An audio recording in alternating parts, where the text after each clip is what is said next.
Ahoj přátelé, vítám vás u dalšího videa. Dneska to bude o téhle lehký zateplený bundě od společnosti Tylek, která se jmenuje Neba.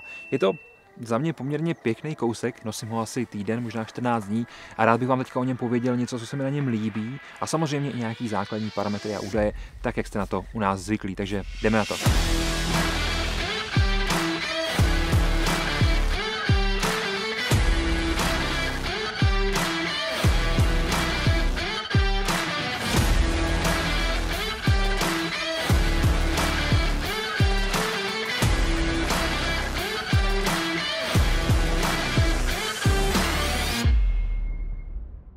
První věc, která vás napadne, když vezmete bundu Neba do ruky, je sakra, to je fakt lehký.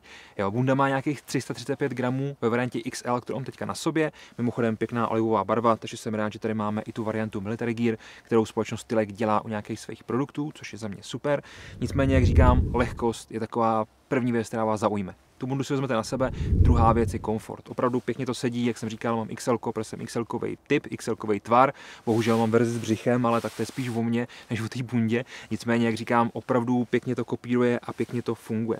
Co může za to, že tady máme takovouhle nízkou hmotnost? Je to především volba materiálu. Hlavní materiál, který máme vlastně nahoře, je Pertex Quantum Air, což je super materiál, který má DVR-kový zátěr, má to opravdu spoustu dalších důležitých parametrů, jako vysoká prodešnost, ale zároveň se to krásně popere i s vlhkostí zvnějšku, takže když bude nějaký lehký déšť, vůbec se toho nemusíte bát. A co je super, tak dokáže odolat jakýmkoliv větru. Opravdu ten materiál téměř neprofoukne. Byl jsem s tím zhruba v nějakých 6-7 metrech za sekundu a necítil jsem na tom vůbec nic, takže za mě tohle z toho opravdu doporučuji. Druhý materiál, který je tady použit jako izolační, je Polartec Alpha. Polartec Alpha je nový materiál, který ještě podle mě není úplně tak známý, vyšel před několika lety, byl dělaný na základě tendru pro americkou armádu, takže je to opravdu velice lehký materiál, který má velice zajímavou strukturu, ukážu vám tady nějaké detaily, abyste to viděli, a zároveň dokáže parádně izolovat. Troufám si říct, že na poli umělých vláken je to jeden z nejlepších materiálů, co se týče izolace, ale dokáže propouštět vlhkost, což je hrozně důležitý. Takže moderní materiál, který pro to využití je opravdu skvěle zvolený. Ten matroš bychom našli téměř po celé ploše té bundy. Samozřejmě rukávy jsou vynechaný, což je tak nějak obvyklý, ale co se mi líbí, tak ten materiál je vytažený až na ramena. To znamená, že když budete někde opravdu čelit vysokému větru, tak se nemusíte bát, že vám ty ramenní klouby prokřehnou a že vás začnou bolet a nejdej bože, že by se vám z toho vyvinul nějaký zánět. To opravdu ne. Ten Polartec Alpha je vytažený pěkně až na ty ramena. Samozřejmě torzo kompletně celý, záda kompletně celý, tak jak to má být. Co se týče konstrukce, bunda, nemusíme se dál bavit o střihu, myslím si, že to vidíte, že to opravdu je pěkně udělaný. Máme tady dvoucestný zip, který je uzavíratelný, takže neprofoukne, nepromokne. Máme krásně možnost se to otevřít i ze spodu, což je super, když to chcete trošku vyvětrat, ale když se chcete dostat k věcem, který máte třeba na opasku nebo v kapsách a tak dál. Ne každý kalhoty musí být uspůsobený tak, abyste se mohli dostat úplně parádně do té kapsy, takže je super, že to můžete rozepnout kousíček, dostat se třeba k noži, ke svítilně nebo na opasek k nějakým věcem, který tam nosíte, což si myslím, že zase je taková už standardní věc, ale jsem rád, že to tady máme umístěný. Rukávy jsou dlouhý úplně akorát, na konci nich máme průvleky na palce, takže paráda, můžete si tím pěkně zaizolovat tu ruku. Ty konce jsou opatřený gumičkama, což je volba, která je tady naprosto jednoznačná, vzhledem k tomu, že potřebujeme tu nízkou hmotnost, vzhledem k tomu, že potřebujeme tu modularitu té bundy, takže za mě úplně v pohodě. Potom ty rukávy jsou naprosto čistý, švy nemáme nahoře na ramenou, ale máme je vlastně z boku, což je super, jelikož je to trošičku víc bezpečný vůči tomu dešti a zároveň nás to nebude tlačit skrze ramení popruhy na batohu.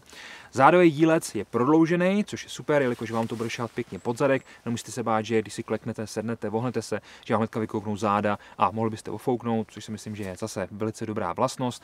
No a co se týče kapes, máme tady dvě umístěný trošku vejš, což si myslím, že je dobře, jelikož budete mít často nejspíš batoh s bederákem a ten bederák vám často může vlastně uzavřít ty kapsy, pokud by byly dole, takže máme tady pěkně nahoře a máme samozřejmě jednu vnitřní kapsu, tady pěkně takovou srdcovku. Mimochodem do téhle kapsy můžete tu bundu zbalit, což zase nám přispívá potom těm sníženým rozměrům a k tomu, že ta bunda je opravdu velice univerzální. Když se bavíme o univerzálnosti, je to super střední vrstva, takže vám může nahradit nějakou sovčílku a věřte mi, že bude fungovat líp, co se týče té prodyšnosti a samozřejmě co se týče té komplexní modularity v tom vrstvení jako takovým a díky tomu Polartecu Alpha i krásně zaizoluje.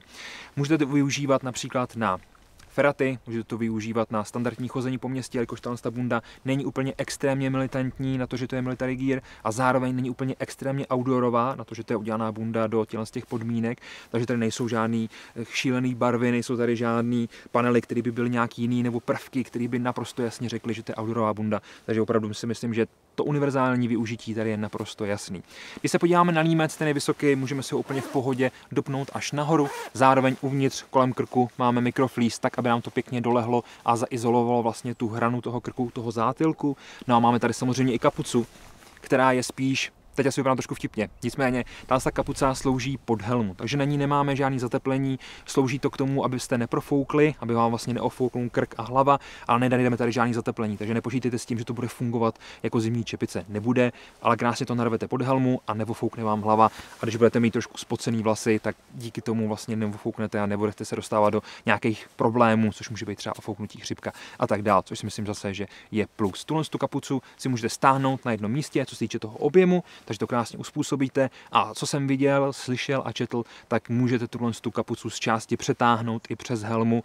Nemyslím si, že to vyjde přes normální standardní vojenskou helmu, ale přes nějakou například helmu na horolezení, rafting, něco takového. Zkrátka takový ty univerzální outdoorové helmy úplně v pohodě.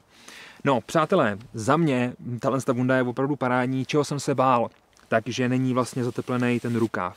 To vůbec není problém, jelikož stejně pod ní si budete brát třeba na nějaký serak od tylaku nebo něco podobného, takže vždycky budete spolíhat na to, že vám to stejně zaizoluje i ty rukávy a musíme myslet na to, že to není 100% čistá, plnokrevná zimní bunda, ale spíš kolem té 0, -5, ale můžete počítat i s velkým větrem, jelikož to neprofoukne, takže vám to nebude snižovat ten teplný komfort.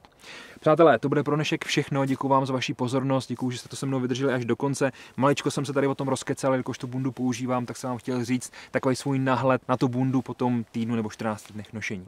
Ještě jednou díky moc, to byla taková univerzální bunda neba od společnosti Tylek na kanále Permishopu. Takže někdy příště. Ahoj.